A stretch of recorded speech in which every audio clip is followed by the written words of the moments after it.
Hello दोस्तों, मैं हूं मोहम्मद रज़ी।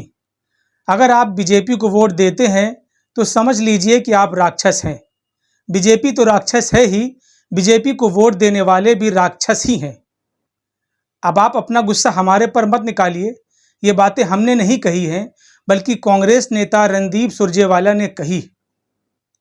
उन्होंने कहा कि बीजेपी राक्षस है और जो लोग बीजेपी के समर्थक हैं, बीजेपी को वोट देते हैं, वो भी राक्षस प्रवृत्ति के हैं।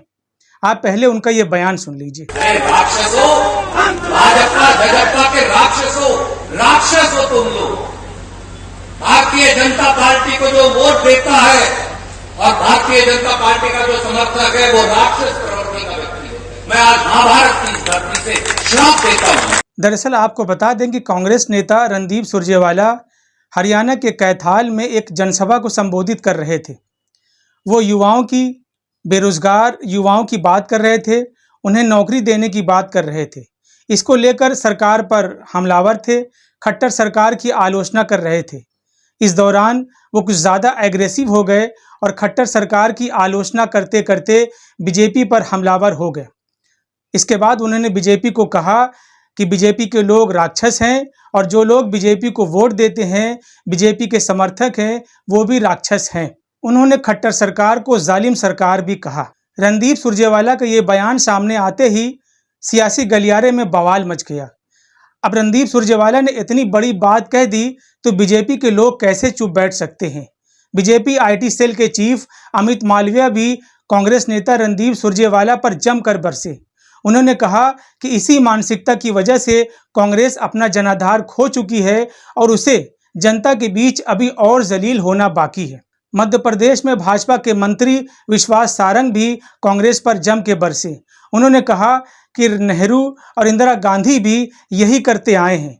कांग्रेस नेता आज उनकी परंपरा को आगे बढ़ा रहे हैं। अब जाहिर है संदीप सुरजेवाला जब इतनी बड़ी बात कह चुके हैं तो फिर दूसरे बीजेपी नेता भी उन पर क्यों ना हमलावर होंगे। खासकर संदीप पात्रा जैसे वक्ता जो हमेशा कांग्रेस या विपक्षी पार्टियों को घेरे में लिए रहते हैं। उन्होंने कहा कि कांग्रेस अब जनता जनार्दन को गाली देने पर उतारू हो गई है। जो जनता जनार्दन किसी पार्टी को सत्ता में लाती है, सरकार बनाती है, जिस जनता जनार्दन ने कांग्रेस को 60 साल तक गद्दी पर बैठाया, वही कांग्रेस पार्टी अब जनता जनार्दन को गाली दे रही है। बीजेपी प्रवक्ता गौरव भाटिया ने भी कांग्रेस को आड़े हाथों लिया। उन्होंने कहा कि ये पब्लिक का अधिकार है कि वो जिसको चाहे वोट दे। कांग्रेस ऐसी बात कह के ये साबित कर रही है कि वो जनता विरोधी है, वो जनता को कुछ नहीं समझती है, वो जनता को राक्षस समझती है। इसलिए वो ये कहने पर आमादा हो गई है कि जो लोग बीजेपी को वोट देते हैं, जो लोग बीजेपी के समर्थक हैं, वो भी राक्षस हैं। लोगों को समझ लेना चाहिए कि कांग्रेस की मानसिकता क्या है और कांग्रेस अपने राजनीतिक लेवल को कितना गिरा चुकी है। दोस्तों, आपको बता दें कि हरियाणा में अगले साल विधानसभा चुनाव होने और चुनाव की तैयारी अभी से शुरू हो गई है। ये सारी चुनावी तैयारियों का हिस्सा है। रैलियां हो रही हैं, महापंचायत हो रही हैं, इन सब से राजनीतिक पार्टियां फायदा उठाना चाहती हैं। यही वजह है कि रणदीप सुरजेवाला भी कुछ ज़्यादा ही एग्रेसिव हैं। रणदीप सुरजेवाला कांग्रेस के बड़े नेता है और राहुल गांधी के, सोनिया गांधी के बहुत ही करीबी माने जाते हैं। वो चुनाव में कई बार हार चुके हैं, लेकिन इसके बावजूद कांग्रेस ने उन्हें राज्यसभा भेजा और वो हमेशा मुख्य धारा में रहते हैं। मीडिया में आते हैं, कांग्रेस के लिए बयान देते हैं, जनसभा संबोधित करते हैं। ये बात भी एक जनसभा से ही निकलकर सामने आई। चूंकि पिछले विधानसभा चुनाव में कांग्रेस और बीजेपी के बीच बहुत कांटे का मुकाबला रहा है। वहां किसी को पूर्ण बहुमत नहीं मिला था। बीजेपी गठबंधन की सरकार बनाकर अपना काम काज कर रही है। कांग्रेस को लगता है कि इस बार विधानसभा चुनाव में उसे जीत मिल सकती है।